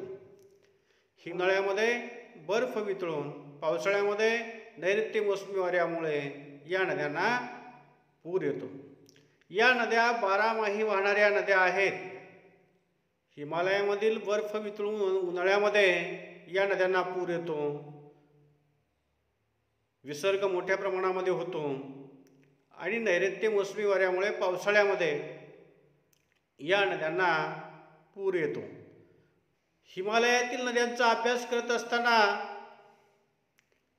हिमालयामध्ये उगम पावणाऱ्या, अरबी समुद्राला जाऊन मिळणाऱ्या, हिमालयामध्ये उगम पावणाऱ्या आणि बंगालच्या उपसागराला जाऊन मिळणाऱ्या ज्या नद्या आहेत त्यामध्ये प्रामुख्याने अरबी समुद्राला जाऊन मिळणाऱ्या ज्या नद्या आहेत त्यामध्ये सिंधू नदी आहे, झेलम आहे, झेलम, चिनाब, रावी या ज्या नद्या आहेत, सतलज, या नद्या हिमालयामध्ये उगम पावतात आणि या नद्या समुद्राला जाऊन मिळतात. हिमालयामध्ये उगम पावणाऱ्या बंगालच्या उपसागराला जाऊन मिळणाऱ्या ज्या नद्या आहेत, गंगावतीच्या उपनद्या यमुना, ब्रह्मपुत्रा, गंगा नदी ही बंगालच्या उपसागराला जाऊन मिळते. ब्रह्मपुत्रा, गंगा नदीची उपनदी यमुना हे बंगालच्या उपसागराला जाऊन मिळतात. तर सुरुवातीला आपण हिमालयामध्ये उगम पावणाऱ्या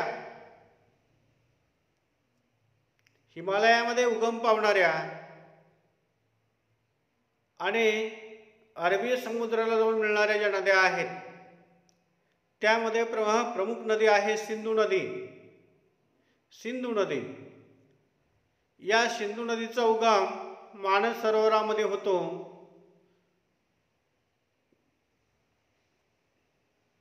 तिच्या उपनद्या झेलम, चिनाब, रावी, बियास या नद्यांचं वैशिष्ट्य आपण या ठिकाणी पाहणार आहोत. हिमालयामध्ये उगम पावणाऱ्या आणि अरबी समुद्राला जाऊन मिळणाऱ्या ज्या नद्या आहेत त्यामध्ये प्रमुख आहे सिंधू, तिच्या उपनद्या झेलम, चिनाब, रावी, बियास. या नद्या पश्चिम हिमालयामध्ये म्हणजे जम्मू काश्मीर राज्यामध्ये वाहतात. पश्चिमेकडे हा जो पश्चिम हिमालय, या ज्या नद्या सिंधू, झेलम, चिनाब, रावी, बियास एकमेकाला समांतर अशा आहेत. नदीची सर्वात मोठी उपनदी सतलज नदी. या सतलज नदीचा सिंधूची जी उपनदी आहे सतलज नदी, या सतलज नदीचा उगम सिंधूची एक प्रमुख नदी सतलज मानस सरोवरामध्ये या सतलज नदीचा उगम होतो आणि पुढे पाकिस्तानमध्ये गेल्यानंतर ही नदी सिंधू नदीला जाऊन मिळते. सतलज नदीने वाहून आणलेल्या गाळाच्या संचलन प्रक्रियेतून पंजाब जे राज्य आहे भारतातील, या पश्चिमेकडील मैदानी प्रदेशाची निर्मिती झालेली आहे सतलज नदीमुळे. सिंधू नदी पाकिस्तानमध्ये प्रवेश करते आणि पाकिस्तानमधून ती अरबी समुद्राला जाऊन मिळते. हिमालयामध्ये उगम पावणाऱ्या अरबी समुद्राला जाऊन मिळणाऱ्या नद्यामध्ये प्रमुख नदी आहे सिंधू नदी. त्याच्या उपनद्या झेलम, रावी, चिनाब, सतलज ही सिंधू नदीची उपनदी आहे. या मानस सरोवरामध्ये सतलज नदीचा उगम होतो. या सतलज नदीने वाहून आणलेला जो गाळ आहे, या गाळाच्या संचलन प्रक्रियेतून पश्चिम मैदानी प्रदेश, पंजाब, हरियाणा या मैदानी प्रदेशाची निर्मिती या ठिकाणी झालेली आहे. ही सतलज नदी पाकिस्तानमध्ये सिंधू नदीला जाऊन मिळते, अरबी समुद्राला जाऊन मिळते. हिमालयातील दुसरी नदी प्रणाली जी आहे, हिमालयामध्ये उगम पावणाऱ्या बंगालच्या उपसागराला जाऊन मिळणाऱ्या ज्या नद्या आहेत त्यामध्ये प्रमुख नदी आहे गंगा नदी. हिमालयामध्ये उगम पावणाऱ्या ज्या नद्या आहेत त्यामध्ये प्रमुख नदी आहे गंगा नदी. गंगोत्री, हिमालयामध्ये गंगोत्री या हिमनदीमधून गंगा नदीचा उगम होतो आणि ही नदी उत्तर प्रदेश, बिहार, पश्चिम बंगाल या राज्यातून बंगालच्या उपसागराला जाऊन मिळते. बांगलादेश यामधून प्रवाह मार्ग या नदीचा आहे. गंगा नदीचं वैशिष्ट्य हिमालयातील गंगोत्री हिमनदी यातून या गंगा नदीचा उगम होतो.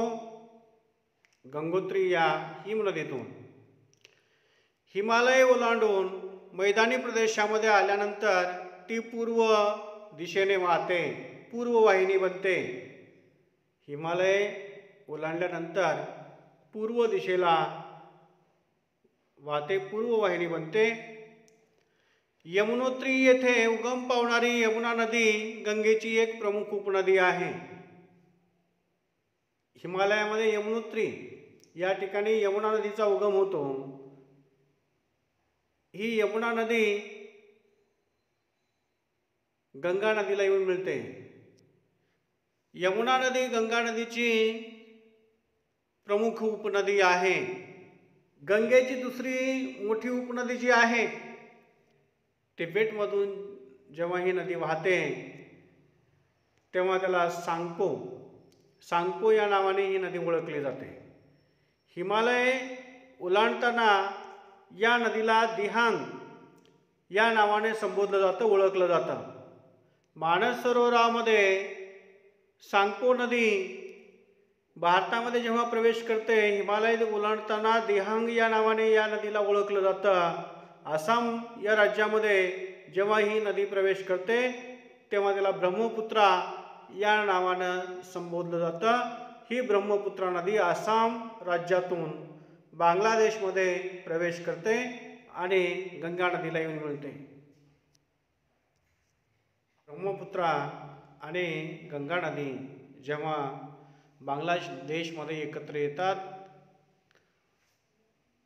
या दोन्ही नद्यांनी वाहून आणलेला गाळाच्या संचयन होऊन या ठिकाणी त्रिभुज प्रदेशाची निर्मिती झालेली आहे. जगातील सर्वात मोठा त्रिभुज प्रदेश या ठिकाणी गंगा आणि ब्रह्मपुत्रा नदींच्या मुखाशी आपल्याला पाहायला मिळतो. जे गंगा नदीच्या उपनद्या ही द्वीपकल्पावर उगम पावणाऱ्या नद्या सुद्धा गंगा नदीला येऊन मिळतात. यामध्ये चंबळ, सिंध, बिटवा, केन, शोन या ज्या नद्या आहेत या भारतीय द्वीपकल्पावर या नद्यांचा उगम होतो. या नद्या उत्तरेकडे वाहत जात यमुना गंगा नदीला जाऊन मिळतात. द्वीपकल्पीय नद्यापैकी काही नद्या म्हणजे चंबळ, बेटवा, शोण या नद्या गंगा नदीला येऊन मिळतात. या गंगा नदीच्या उपनद्या आहेत. भारतातील नदी प्रणालीचा अभ्यास करत असताना द्वीपकल्पीय नद्या, द्वीपकल्प आपण या मैदानी प्रदेशाच्या दक्षिणेला असलेला हा द्वीपकल्प भारतीय द्वीपकल्प असं म्हणतो आपण. हा पठारी प्रदेश, या पठारावरून उगम पावणाऱ्या ज्या नद्या आहेत या नद्यांचा अभ्यास आपण या ठिकाणी करणार आहोत.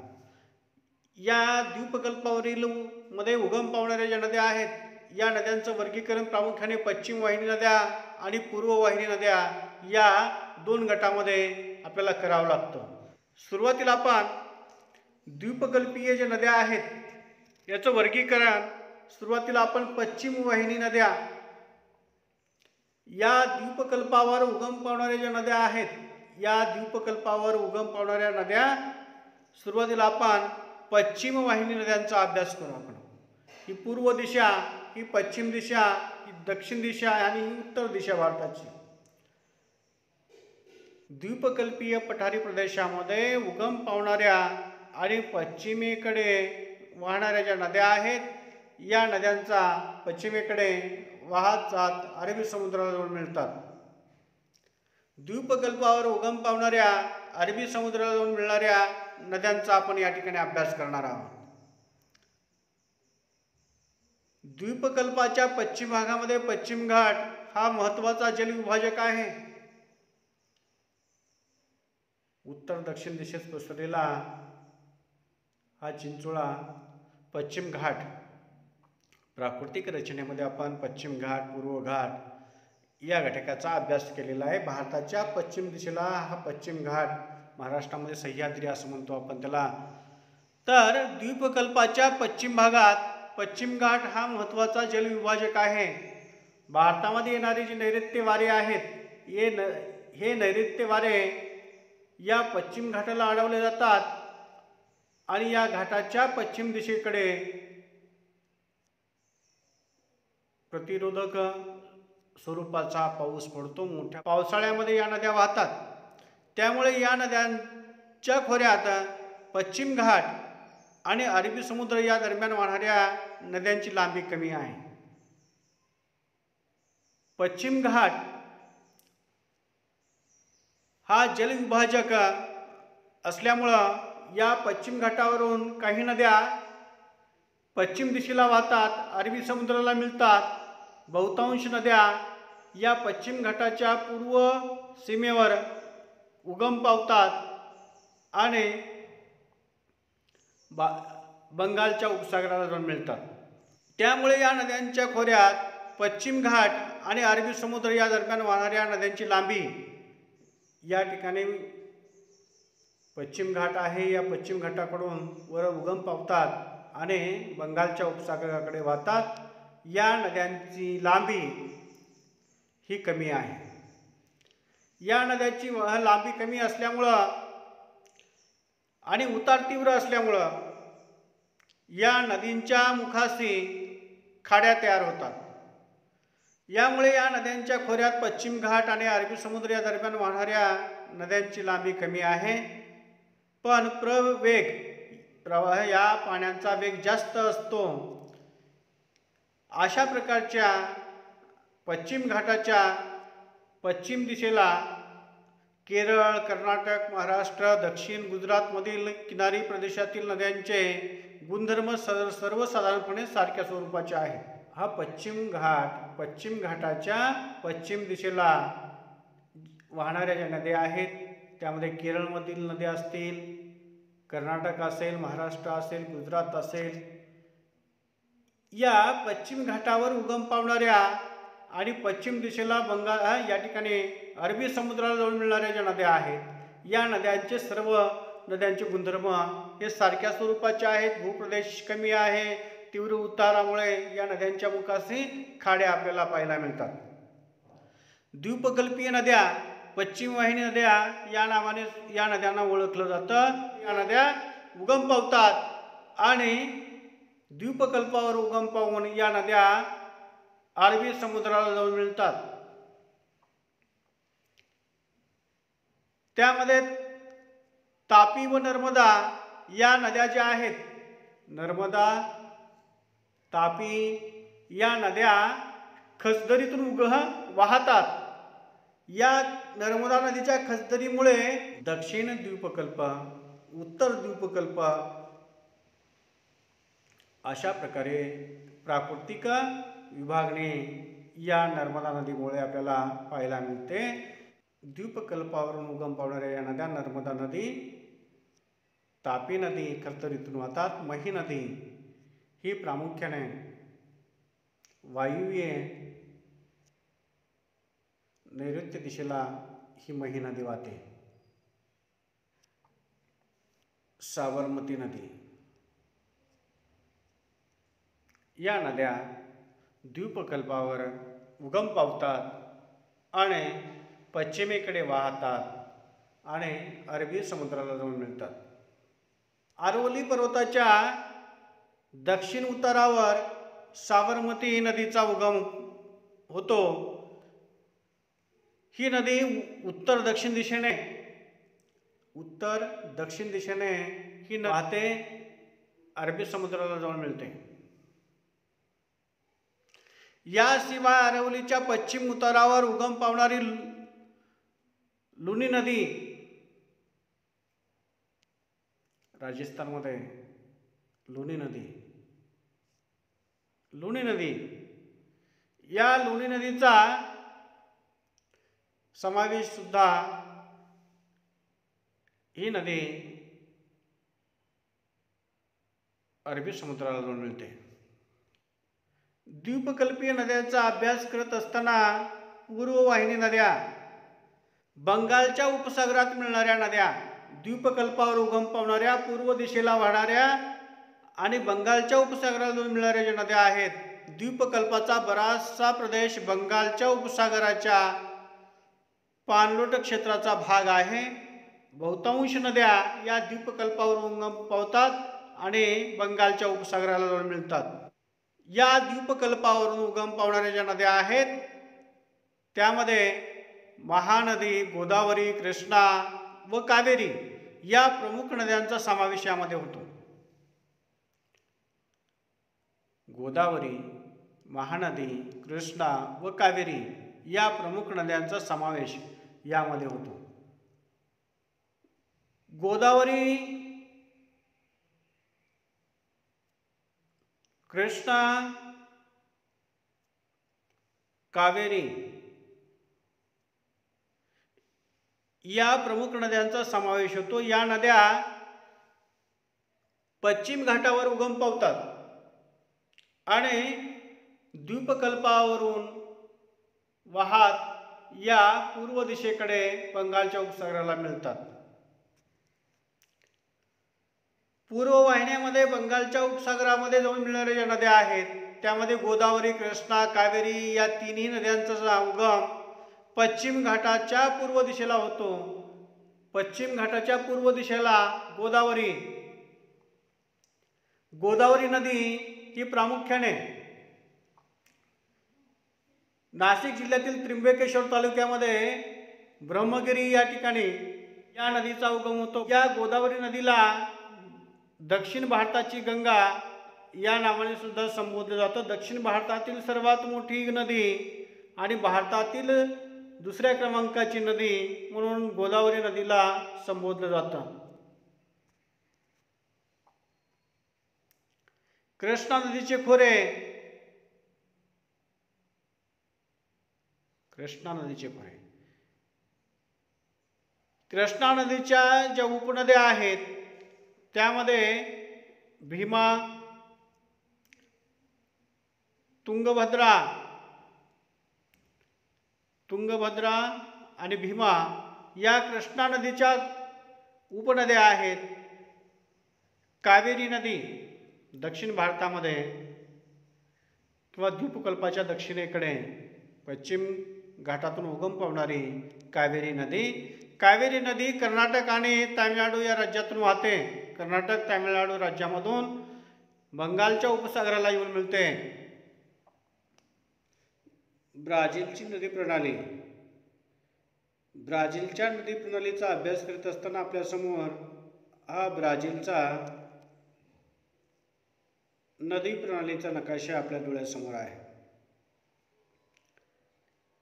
ब्राझीलमधील अमेझॉन नदीची जलप्रणाली ब्राझीलमधील सर्वात मोठी जलप्रणाली जी आहे अमेझॉन नदी प्रणाली जलप्रणाली. पॅराग्वे पॅराना जलप्रणाली, साओ फ्रान्सिस्को जलप्रणाली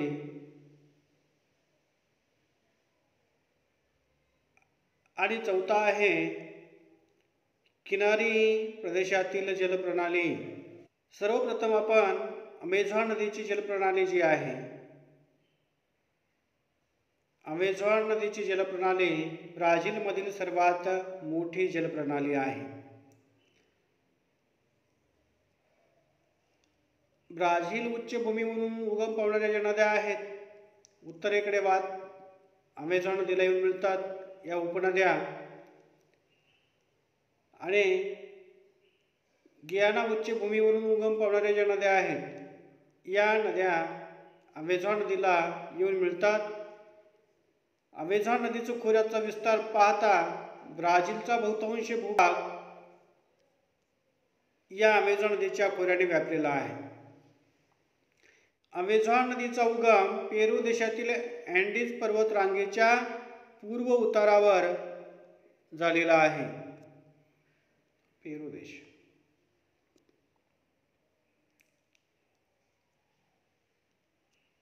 अमेझॉनमधील पाण्याचा विसर्गाचे प्रमाण प्रचंड आहे. हे अमेझॉन नदीचे खोरं, ग्याना उच्चभूमी आणि ब्राझील उच्चभूमीवरून वाहत जाणाऱ्या ज्या नद्या आहेत, या उतारात ब्राझीलच्या उच्चभूमीचा, ग्याना उच्चभूमीचा उतार उत्तर दिशेला आहे. या भूप्रदेशावरून वाहणाऱ्या ज्या नद्या आहेत, या अमेझॉनच्या उपनद्या आहेत. त्यामुळे अमेझॉनमधील पाण्याचा विसर्गाचं प्रमाण प्रचंड आहे. हा विषुववृत्तीय पट्टा असल्यामुळं वर्षभर या ठिकाणी पर्जन्यमान आपल्याला पाहायला मिळतं. हे प्रमाण सुमारे 2 लाख घनमीटर प्रति सेकंद एवढा पाण्याचा विसर्ग या ठिकाणी नदीतून होतो. त्यामुळे नदीच्या उगमापासून नदी पात्रात जमा झालेला जो गाळ आहे, हा गाळ पाण्याच्या विसर्गामुळे वाहून जातो. त्यामुळे नदीच्या मुखाकडे, नदी ज्या ठिकाणी सागराला मिळते त्याला नदीचं मुख असं, त्याला मुख म्हणतात. तर त्यामुळे नदीच्या मुखावर ही फार मोठ्या प्रमाणामध्ये गाळाचं संचयन या ठिकाणी होत नाही. गाळाचं संचयन आपल्याला होताना दिसत नाही. पाण्याचा विसर्ग अधिक असल्यामुळे त्रिभुज प्रदेशाची निर्मिती मुखाशी होत नाही. ऐवजी सागरी बेटे या ठिकाणी तयार झालेले आहेत. ब्राझीलमधील दुसरी जलप्रणाली जी आहे, अमेझॉन नदीच्या खालोखाल पॅराग्वे पॅराना जलप्रणाली. पॅराग्वे आणि पॅराना या नद्या ब्राझीलच्या नैऋत्य भागात आहेत. नैऋत्य भागामध्ये या दोन्ही नद्या ब्राझीलच्या दक्षिण सीमेवरील अर्जेंटिना देशातील प्लाटा नदीला मिळतात. हा अर्जेंटिना, या पॅराग्वे पॅराना या ज्या नद्या आहेत, अर्जेंटिना देशातील प्लाटा नदीला जाऊन मिळतात. या दोन्ही नद्या आणि ब्राझीलच्या दक्षिण टोकाला असलेली उरुग्वे नदी, या सर्व नद्यांना ब्राझील उच्चभूमीच्या दक्षिण उतारावरून पाण्याचा पुरवठा होतो. उरुग्वे नदी, पॅराना नदी आणि पॅराग्वे नदी. ब्राझील उच्चभूमीच्या दक्षिण उतारावरून या नद्यांना पाण्याचा पुरवठा होतो.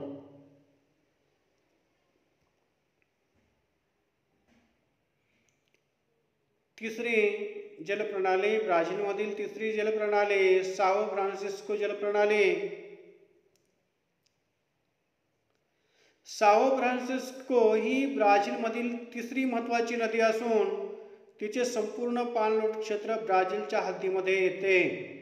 उगम आणि शेवट ब्राझीलच्या किनारपट्टीवर मुख आहे. उगम ब्राझीलमध्येच होतो आणि म्हणून संपूर्ण पाणलोट क्षेत्र ब्राझीलमध्ये च्या हद्दीमध्ये येतं. या नदीचे पाणलोट क्षेत्र ब्राझील उच्चभूमीच्या पूर्व भागात, ब्राझीलची उच्चभूमीचा हा पूर्व भाग, या पूर्व भागामध्ये आहे. 1000 किलोमीटर अंतरापर्यंत ही नदी उत्तरेकडे वाहते. 1000 किलोमीटरपर्यंत ही नदी 1000 किलोमीटरपर्यंत उत्तरेकडे वाहते आणि त्यानंतर पूर्वेकडे वळून अटलांटिक महासागराला मिळते. हा अटलांटिक महासागर, या नदीच्या मुखाजवळील सुमारे 250 किलोमीटर लांबीचा भाग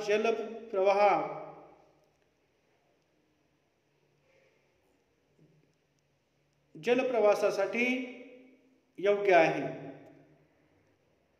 किनारी प्रदेशातील नदी प्रणाली, ब्राझीलचा चौथा नदी प्रणालीचा भाग जो आहे, नदी प्रणाली जी आहे महत्त्वाची, किनारी प्रदेशातील नदी प्रणाली. ब्राझीलच्या किनारी प्रदेशात अनेक कमी लांबीच्या नद्या आढळतात. किनाऱ्यावरील प्रदेशात दाट लोकवस्ती असल्यामुळे या नद्याही महत्त्वाच्या आहेत. किनारी प्रदेशामध्ये दाट लोकवस्ती असल्यामुळे या छोट्या लहान नद्यांना महत्त्व प्राप्त झालेलं आहे. यामध्ये उत्तर अटलांटिक महासागरात मिळणाऱ्या नद्या, हा उत्तर अटलांटिक महासागरामध्ये मिळणाऱ्या ज्या नद्यामध्ये परानिबा, इटापेकुरू या नद्या उत्तर अटलांटिक महासागराला मिळतात. दक्षिण अटलांटिक महासागराला मिळणाऱ्या ज्या नद्या आहेत, हा दक्षिणेकडील अटलांटिक महासागर किनारी प्रदेशावर उगम पावणाऱ्या आणि अटलांटिक महासागराला जाऊन मिळणाऱ्या ज्या नद्या आहेत त्यामध्ये उरागुआकू नदी, जक्यूटिनोना नदी. प्रकरण 3, प्राकृतिक रचना व जलप्रणाली. या पाठामध्ये भारत आणि ब्राझील या दोन देशाची प्राकृतिक रचना, भारत आणि ब्राझील या देशातील जलप्रणालीचा सविस्तर अभ्यास आपण या ठिकाणी केलेला आहे.